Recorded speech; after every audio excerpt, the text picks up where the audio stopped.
Боже, какая точность! Молодчина вообще!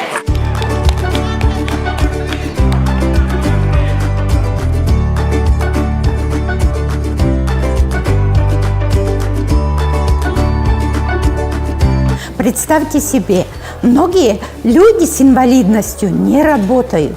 И они вот в своем маленьком мирке живут.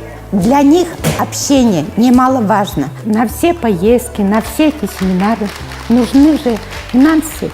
Ну вот сейчас появилась возможность писать гранты.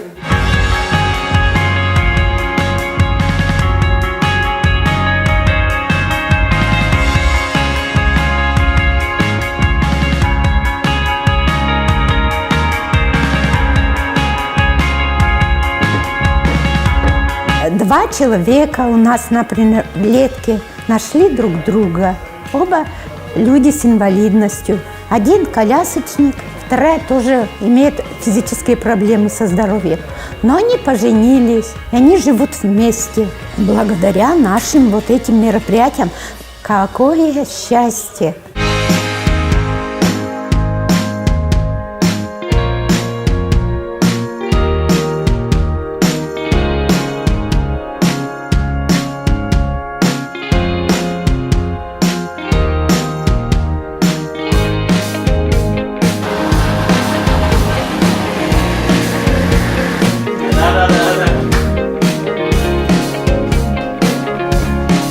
Я обрел много друзей, начал выходить на улицу, гулять. У меня появилось много увлечений. Первое увлечение – это спортзал.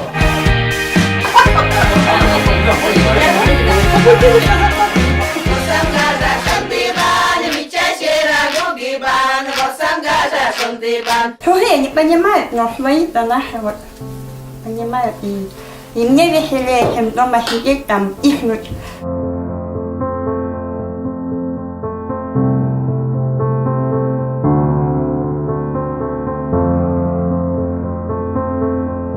И в 5 лет я встала. Всем я вместе, наравне со всеми я пошла в школу. Это благодаря моей маме. Я живу. Она меня поставила на ноги.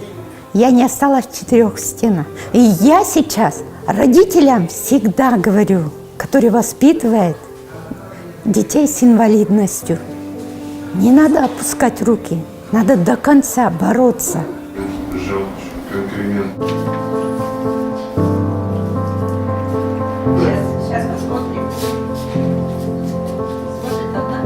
Я вышла замуж, у нас появился ребенок, и тут получил производственную травму мой муж. Это было хождение по мукам.